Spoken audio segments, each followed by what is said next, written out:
Mesdames et messieurs, vous nous suivez partout à travers le monde. C'est GN Fondement Télévision, votre chaîne sociopolitique qui vous donne des informations, mais surtout des belles analyses par rapport à la situation qui prévaut ici en République démocratique du Congo. Alors, nous allons parler aujourd'hui de la situation sécuritaire à l'est de la République démocratique du Congo. Nous allons en même temps aborder le débat sur la révision ou le changement de la Constitution. Et nous allons chuter aussi en voyant un peu les comportements des hommes de Dieu, les comportements des hommes de l'Église ici en RDC. Quand vous regardez tout ce qui se passe entre serviteurs de Dieu, ça donne vraiment une matière à réflexion. Alors, nous sommes là, GN Fondement Télévision, mais aujourd'hui particulièrement, nous allons nous entretenir avec Monsieur Augustin Ayimba. Il est un spécialiste de l'éducation sociale, un Congolais de la diaspora, vivant bien sûr en Suisse, mais il a voulu donner son point de vue parce qu'il est aussi engagé dans la lutte contre l'insécurité, la lutte contre la malnutrition, la lutte contre les mauvaises conditions de vie de la population congolaise. Alors c'est avec lui que nous allons nous entretenir. Alors sans plus tarder, derrière la caméra, c'est celui que nous appelons Dieu Merci Bongo. C'est lui qui va devoir réaliser cette grande émission. Merci à vous tous qui nous faites confiance parce que nous n'arriverons jamais à vous décevoir par rapport à nos analyses. Alors sans plus tarder, nous allons déjà nous entretenir avec notre invité, Monsieur Augustin Ayimba. Bonjour, ça fait plus de 30 ans que la population RD congolaise, surtout du côté de l'Est de la République, vit dans l'insécurité. Et aujourd'hui, le Grand Kivu est sous occupation de l'armée rwandaise, mais aussi de ses supplétifs du M23 et AFC.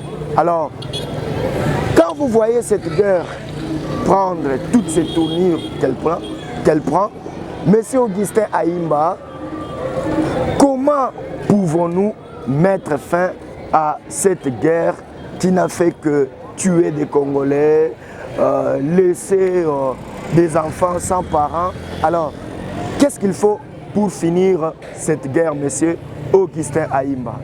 Voilà, mais Gaspard, ma réponse est simple et claire. Nous savons que depuis que Kagame, Paul Adolf Hitler a pris le pouvoir, c'est la guerre. Il a provoqué le premier génocide au Rwanda après avoir massacré l'avion de Habyarimana, qui a provoqué les tueries entre les tribus Tutsi et Hutu. Et après des tueries, ils sont entrés au Congo et c'est le début de la guerre au Congo à l'Est. Et actuellement, nous savons tous, Goma, Bukavu est occupé par l'armée rwandaise. Ils essaient de les congoliser avec quelques lingalophones, mais au fait, c'est des Rwandais. Alors pour arrêter cette guerre, il faut arrêter Kagame. Il faut les stopper net dans son élan. Les stopper net dans son élan. Il y a eu trop de souffrances. Il y a eu trop de morts. Il y a eu trop de femmes violées, Gaspard Mongala. Il y a eu trop des orphelins. Il y a eu, à l'Est, là, il y a eu trop de fausses communes. Il y a eu trop des enfants sans père, sans mère. Causés par l'arrivée de Kagame au pouvoir au Rwanda. Et il a entraîné sa guerre à l'Est du Congo. Il faut qu'il y ait justice pour tous ces morts. Pour arrêter cette guerre, il faut arrêter. C'est lui qui a provoqué cette guerre. C'était Kagame. Donc, la question est, il n'y a pas besoin d'aller de gauche à droite. Non, à l'Est, c'est l'armée rwandaise qui essaie de congoliser un peu cette guerre, mais c'est l'armée rwandaise qui occupe le Congo. Le Congo aurait une armée très forte. Du jour au lendemain, il fallait les déloger de là-bas. Mais le Congo a signé un accord avec les Américains. C'est tout un processus. On voit les sanctions contre Kagame, contre les Rwandais, contre le politique Kagame qu'on appelle Joseph Kabila. On voit toutes ces sanctions qui, ça va donner des effets.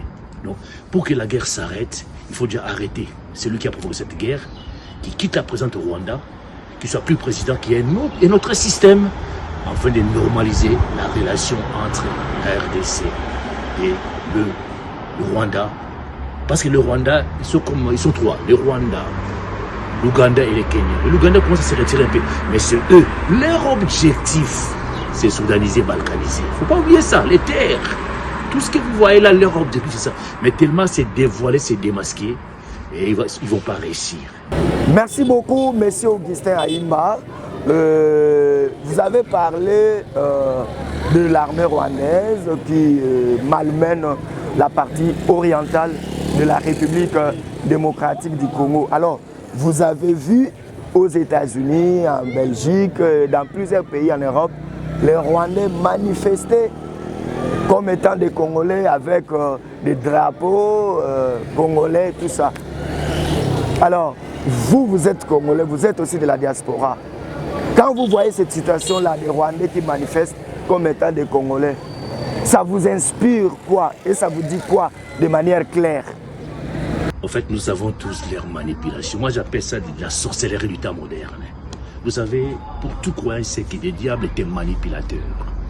Mais les Rwandais, honte aux Rwandais, honte à ces dames qui vont scander. Tout le monde, même je vois une femme malienne qui dit, mais tout le monde, c'est même les Burkinabés, les Maliens, les Congos des Brazza, ils savent que c'est des Rwandais.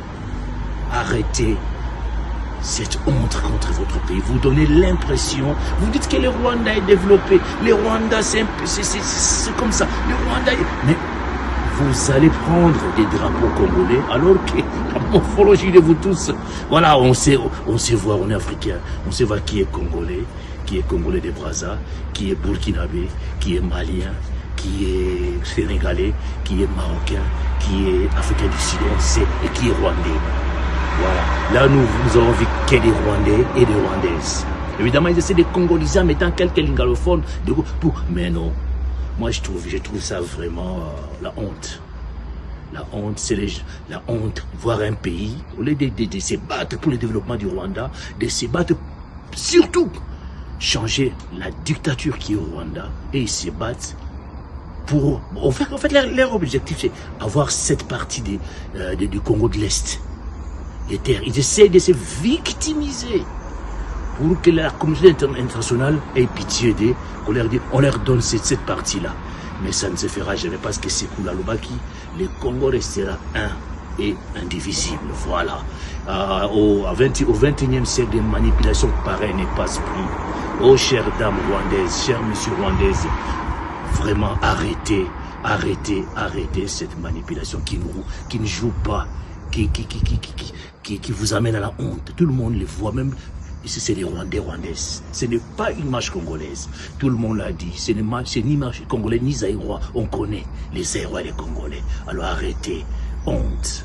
Vous faites honte au Rwanda. Vous avez parlé des accords qui ont été signés pour que la RDC retrouve sa sécurité et surtout la paix.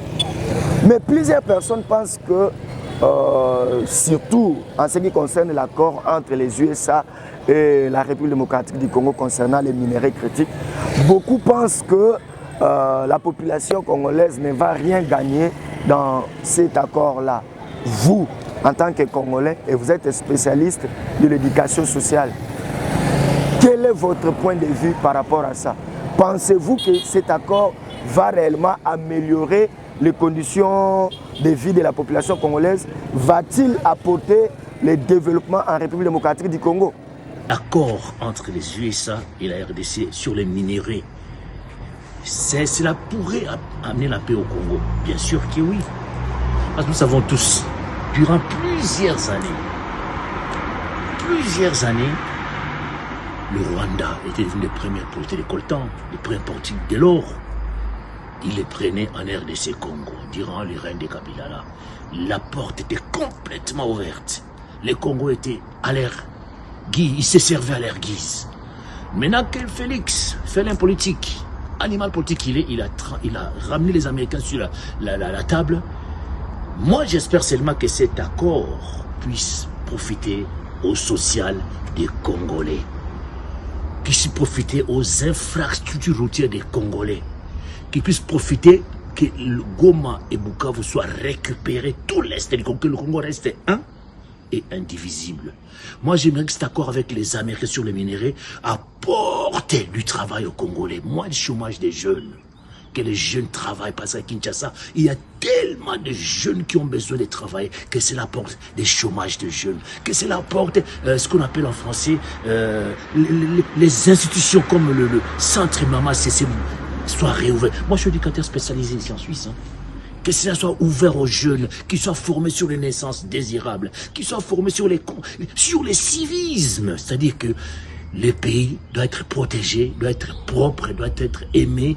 Et voilà, qu'on ne jette pas des bouteilles en plastique partout, qu'on ne jette pas des poubelles tout sur la route. Que vraiment le civisme rentre au Congo. L'accord entre les USA et les États-Unis avec Trump, c'est une manne pour les RDC Congo. Mais que cela soit pour première chose, l'aide sociale des Congolais, moins de chômage des jeunes, donner du travail aux Congolais, donner la sécurité aux Congolais, une armée forte, une police forte, avec des gens qui sont payés régulièrement, les fonctionnaires d'État qui sont payés 6 mois après, 10 mois après, impayés. Comment les pays peuvent se développer avec deux irrégularités du côté salaire? Voilà, que cet accord profite au social des Congolais, à la sécurité des Congolais, qui cela a diminué le chômage des jeunes Congolais, que cela puisse amener, voilà, que le Congo redevienne prospère, que l'Est soit récupéré. Voilà. Changeons de registre maintenant, monsieur Augustin Aïmba. Après avoir longuement parlé de la situation sécuritaire, cette fois-ci, nous allons parler de la politique. Du côté de l'Union sacrée, on parle du changement de la Constitution. Mais à l'opposition, d'ailleurs, les opposants ont créé récemment ce qu'ils appellent la coalition 64 pour défendre l'article 64 de la Constitution. Pour l'opposition, niet, il n'y a pas de question de changement de la Constitution. Alors, vous, en tant que Congolais vivant en Suisse, quel est votre point de vue par rapport à cette situation du changement ou de la révision de la Constitution? C'est Gaspard Ndongala. Je vais répondre à ta question sur... Ça, c'est mon point de vue. À propos, les pouvoirs en place, il y a des bruits qui veulent changer la Constitution. L'opposition, qui est presque inexistante, qui est éparpillée, réclame le dialogue. Et puis, ils disent qu'il devait faire un 3e mandat. Qu'est-ce que j'en pense, moi? Franchement, dans tout pays du monde, Mobutu a changé cette constitution combien de fois? Kagame, lui-même, au Rwanda, ça fait combien d'années il est au pouvoir? Hein? Notre papa à côté, Sassou Nguesso, ça fait combien d'années il est au pouvoir? Allons au Kenya, par-ci, par-là, ou en Ouganda. Quand je vois les Rwandais parler de la constitution au Congo, alors que chez eux, il n'y a même pas l'opposition, ouais, ça pose problème et ça pousse à réfléchir. Évidemment, moi, personnellement, je trouve que Félix a fait un grand travail au Congo. La manière où il a pris le pouvoir, l'état où étaient les Congos, comment les Congos étaient infiltrés, l'armée, la politique, et aujourd'hui tout est démasqué. Je trouve que c'est un animal, un félin politique qu'on a sous-estimé. Aujourd'hui, presque l'opposition n'existe pas. On voit, ce qui m'attriste beaucoup au Congo, c'est que les opposants, on les voit apparaître, ils ne parlent que des élections. Tu ne verras jamais les opposants, tous les opposants congolais parler du social des Congolais. Tu ne verras jamais tous les opposants congolais parler des salaires impayés des fonctionnaires congolais. Tu ne verras presque rare des pays de phénomènes de l'insécurité en RDC Congo. Voilà, ils devaient être sur les terrains, mais on le voit apparaître, c'est quand les élections approchent. Bon, Félix, évidemment, mais s'il y a des choses à changer dans les élections, dans la Constitution, pourquoi pas? Oh, tu l'as fait plusieurs fois. Cette constitution-là, Kabila disait que c'était sa constitution. Mais pourquoi pas? Il a le droit aussi de revoir en collaboration avec le peuple congolais. S'il peut modifier, pourquoi pas? Faites un référendum. Que les Congolais décident. Voilà. Et si de ce côté que l'opposition réclame les dialogues, non, on en a fait tant les dialogues. Ça n'a rien apporté. Ça n'a pas baissé le chômage des Congolais. Ça n'a pas apporté rien au Congo. En fait, je peux dire, bon, je comprends, ils veulent des positionnements qui vont avoir une place dans la politique. Mais ce qui est important dans la Constitution, je suis d'accord, que ça soit pour l'intérêt des Congolais, moins de chômage des Congolais, que les salaires des fonctionnaires soient régulièrement payés, voilà, qu'il y ait moins d'insécurité au Congo, qu'il y ait, voilà, c'est un peu ça.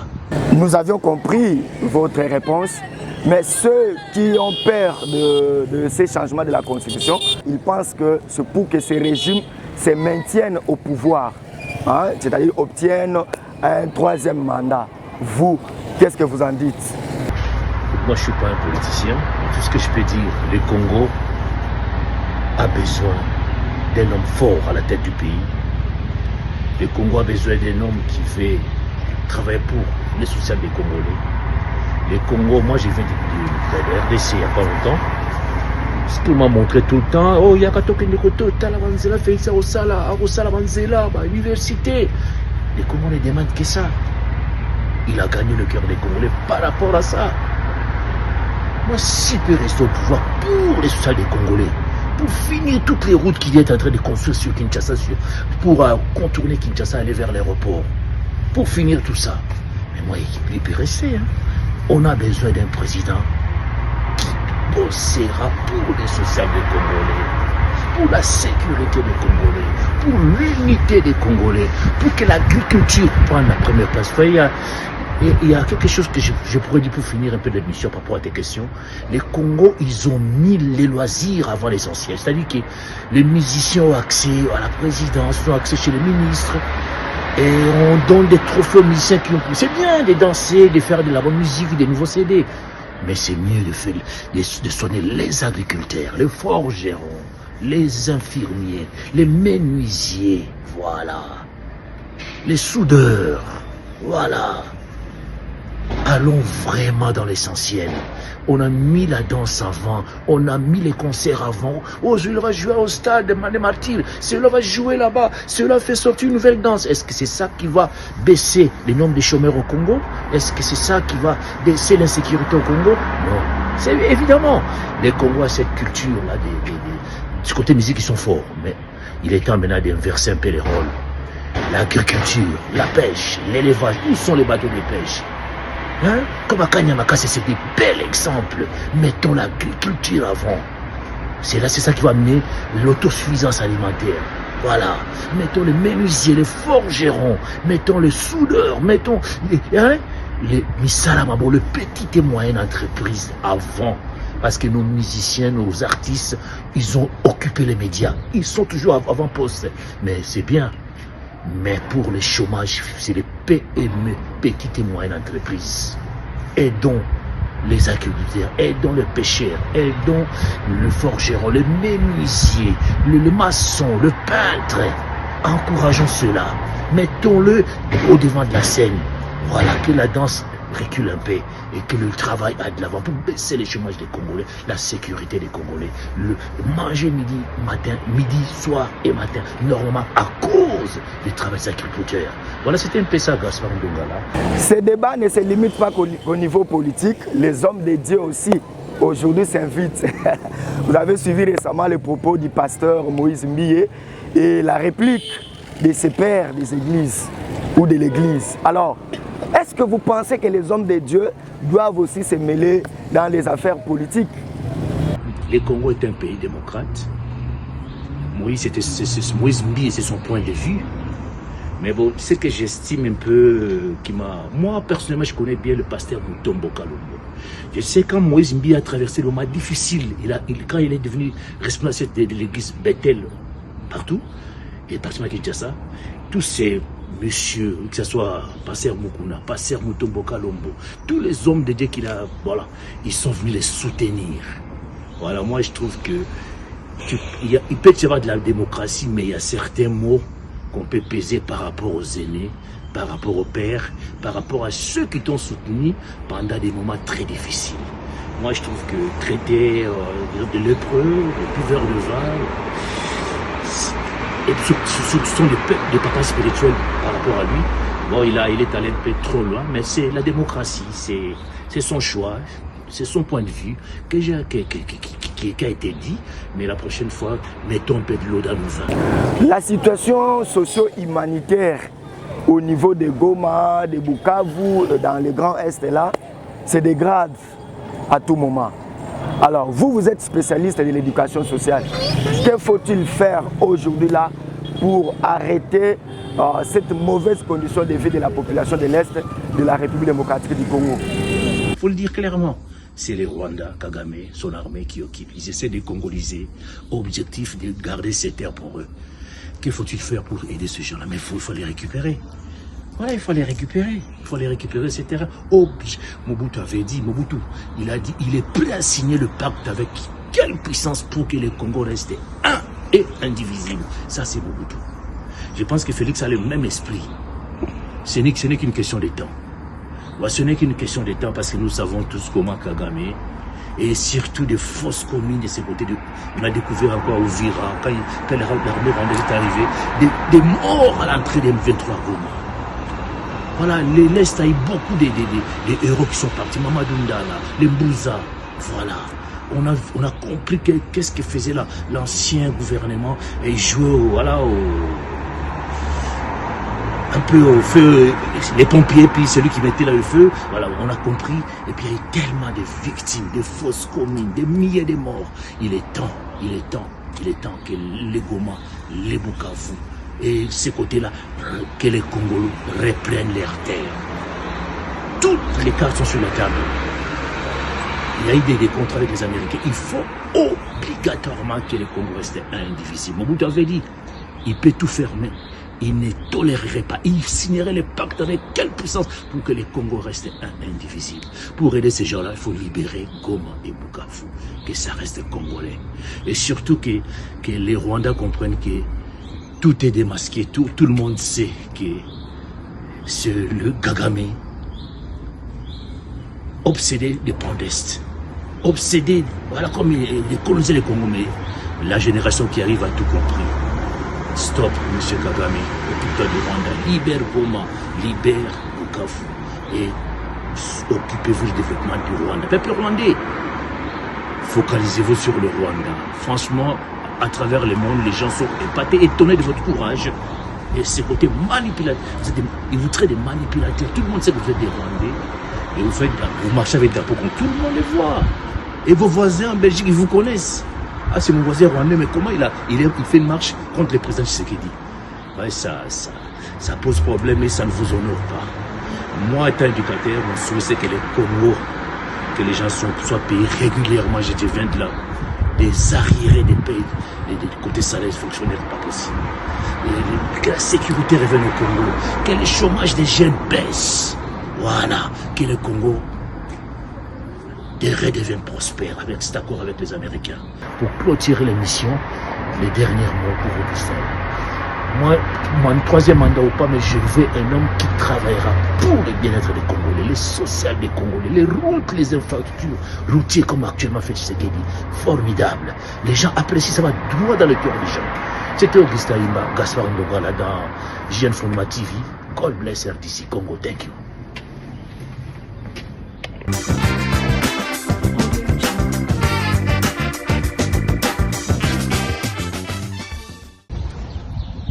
Voilà, c'est Augustin Imba, Gaspard Ndongala. Je commence par saluer tous les abonnés de JN Fondement TV.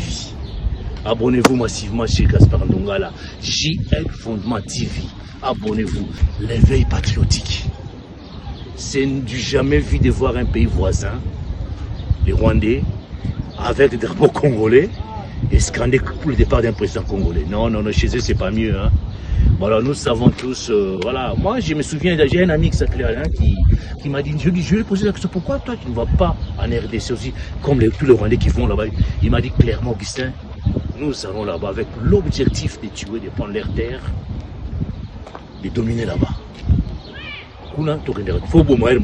C'est pour ça que vous voyez, il y a à chaque fois des fausses communes à Uvira, fausses communes à Goma, fausses communes à Goma, à Bukavu. Et au Congo, Kabila en a fait beaucoup, vous savez tout ça. Alors, réveillez-vous, peuple congolais. Nous sentons que l'opposition congolaise s'accroche vers les Rwandais. Mais ils oublient les sangs des Congolais. Toutes ces fausses communes à Goma, à Bukavu, à Uvira, ça va se payer un jour. Donc, moi j'appellerai la diaspora congolaise en Australie, en Europe, en Amérique du Sud, en Amérique du Nord, au Canada, en Afrique. Défendez la patrie mère. Nous avons un voisin rempli de convoitises avec comme objectif prendre l'air de ces Congos, coloniser les Congos, neutraliser les Congolais. Mais il est temps maintenant que les choses se renversent, qui rencontrent une jeunesse de la diaspora réveillée, patriote, défendant la terre de leurs ancêtres, qui sera aussi la terre de vos enfants, jeunesse de la diaspora congolaise. Souvenez-vous, Israël est parti en Égypte, mais il est arrivé à un moment donné, il devait rentrer en Israël. Un jour, vous rentrez en RDC Congo, priez que ça ne soit pas occupé par ces pays pleins de convoitises. Donc, je vous invite à un éveil patriotique, à prier pour qu'en RDC Congo, l'agriculture se réveille. Les gens sont soit payés régulièrement. Les inégalités sociales tombent. Le travail des jeunes, moins de Koulouna, la sécurité en RDC Congo. C'est un peu ça. Ma prière, mon appel pour la jeunesse de la RDC Congo, dans la diaspora à travers le monde. Défendez votre patrie mère. Ne laissez pas des voisins jouer, se déguiser en Congolais avec vos drapeaux. Ça ne se passe nulle part ailleurs. Voilà, c'était Augustin Ayimba. J'appelle tous ceux qui verront cette vidéo de s'abonner à JN Fondement TV chez Gaspard Novala. Et je salue tous les abonnés de JN Fondement TV.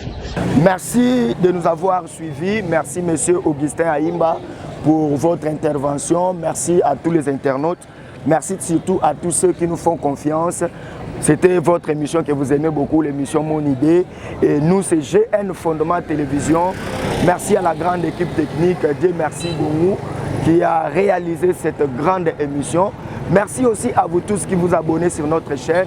Merci à vous qui nous soutenez.